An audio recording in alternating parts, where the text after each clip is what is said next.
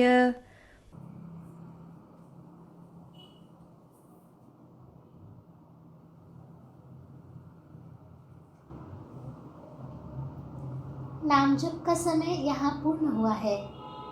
आशा है आप सभी ने नाम जप की अनुभूति अवश्य ली होगी। ये अनुभव आप फेसबुक और यूट्यूब कमेंट में अवश्य डाल सकते हैं। हम उसका आगे के सत्संग में विश्लेषण लेंगे। कदाचित नाम जप के समय आपको कुछ कठिनाइयों का सामना करना पड़ा होगा। ऐसी अड़चनें भी आप कमेंट में अवश्य डालिए। आपकी शंकाओं का समाधान हम आगे के सत्संगों में अवश्य लेंगे। प्रतिदिन जो ऑनलाइन कार्यक्रम होते हैं उसके विषय में हम जान लेते हैं। सुबह 10:30 बजे से 11:15 बजे तक नाम जप सत्संग ये कार्यक्रम रहता है। उसके पश्चात दोपहर 2:30 बजे से 3:15 बजे तक भाव सत्संग इस कार्यक्रम का आयोजन किया जाता है। शाम 4 बजे से 4:45 बजे तक सुबह लाइव हुए नाम सत्संग का पुनः प्रसारण रहता है। शाम 6 बजे से 6:45 बजे तक बच्चों के लिए बाल संस्कार वर्ग का कार्यक्रम होता है और रात 9 बजे धर्म संवाद ये कार्यक्रम रहता है, जिसका पुनः प्रसारण अगले दिन दोपहर 1 बजे होता है। आपसे विनती है कि इन सभी आध्यात्मिक ऑनलाइन कार्यक्रमों का लाभ आप अवश्य लीजिए और आपके मित्र और परिजनों को भी इसे देखने के लिए प्रेरित कीजिए। भगवान श्री कृष्ण जी की असीम कृपा से हम इस सत्संग का लाभ ले पाए, इसलिए हम भगवान श्री कृष्ण जी के चरणों में कृतज्ञता व्यक्त करते हैं।